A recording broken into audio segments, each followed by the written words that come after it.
Whatever lies you tell yourself are of no consequence. The Sith believe you to be a Jedi Knight, and that is all that matters. The Jedi Civil War destroyed the Jedi. By the war's end, barely 100 Jedi remained. Many fell in battle, and many more were seduced by Revan's teachings. The Jedi Academy on Dantooine is nothing more than a crater that echoes with the ghosts of dead Jedi, and the Jedi Temple on Coruscant lies empty. The waters in the Room of 1,000 Fountains have fallen still, in reverence to the fallen Jedi and those now lost. Many Jedi blamed the teachings of the Jedi Masters for Revan's fall, and the civil war that followed. Perhaps, but they are Jedi no longer. If the Sith have not already slain them, then they will not help you, nor can you help them. That is not an easy question to answer. This threat is greater than you know, and I do not believe it is a battle that can be fought. Look, enough with the we already. We cannot hope to triumph against them alone. To stop them you will need weapons, allies, and a teacher. In the end, I fear it may not be enough. You fought in the Mandalorian Wars, and it cost you everything. Are you willing to sacrifice as much again?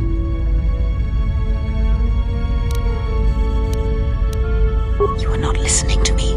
This is not like any field of battle you have ever fought in. Think carefully on your choice. If you choose to fight, if you choose war, it is a path few turn from once the first steps are taken. It carries with it a terrible price, and in the end you may find you have nothing left to sacrifice.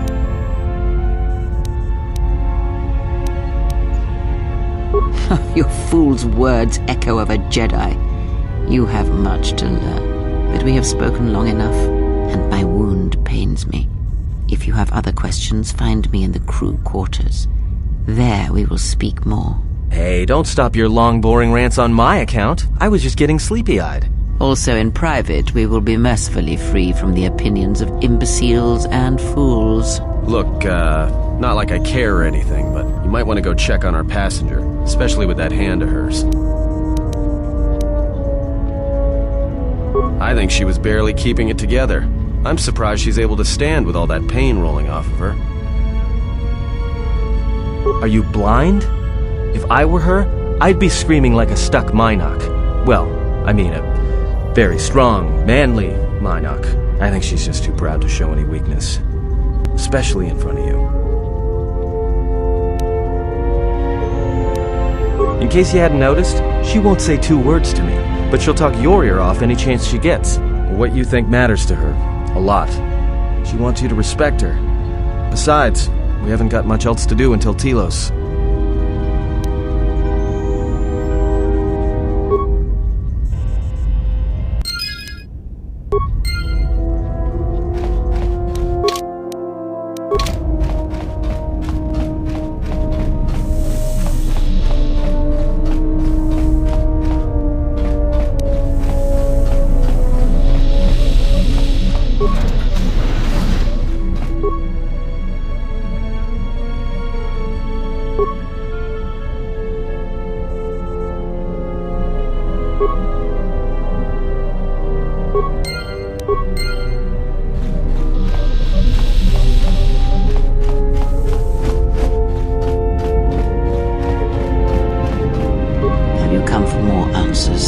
There is little more left to give.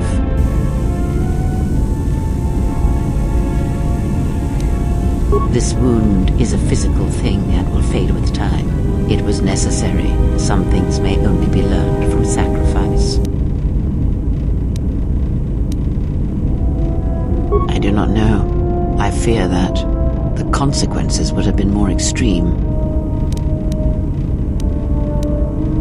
Possibly, yes, and I fear it works both ways. I would not wish to test it, nor should you.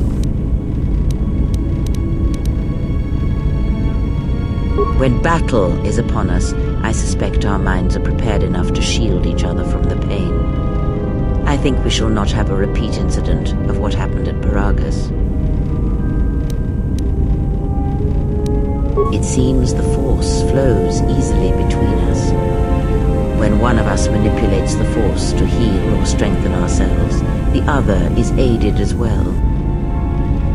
A powerful technique indeed, though, as we have noticed, it has its drawbacks.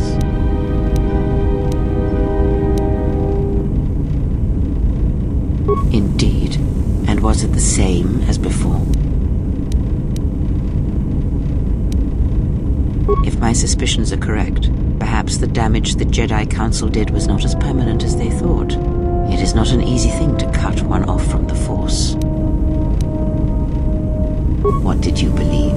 That you suddenly lost your connection with the Force without reason?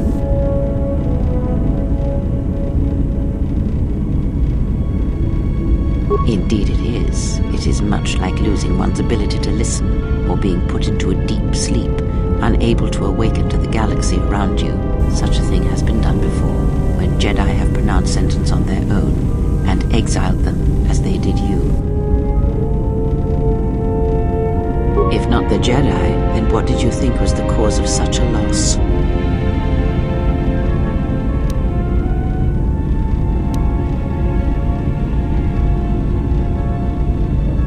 War leaves many scars, but rarely does it blind one to the Force. If anything, conflict and challenge may make the connection stronger, more intense. No matter what horrors you experienced in the war, no matter who you served, it is unlikely that the Force would be lost to you unless another factor was involved. It is possible that such a thing can be undone. Still, even so, the chances of the Jedi undoing such a thing for a traitor is a slim thing at best, assuming they yet live. Our link may have had other consequences. Perhaps you can hear the Force again, distantly, through me. If so, then there is hope. I may be able to teach you, train you to feel the Force again. And if you will not allow me to help you, then other Jedi must train you, or undo the damage they have done. Do not honor me, fallen Jedi. Honor it by listening and learning. Do that, and perhaps we shall survive this thing, you and I. I offer to train you to become strong again, to know the ways of the Force, and to hear the Force sing within you as it once did.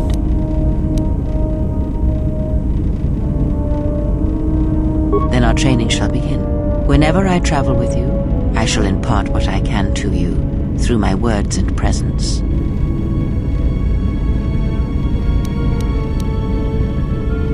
I would see to that fool in the cockpit and remind him of our destination. I would not want him attempting to veer from Telos. He is a fool and an imbecile. His potential lies downwards, not up. Watch that one. His thoughts are slippery. I do not trust him, and nor should you. Such a man serves himself first and his allies next.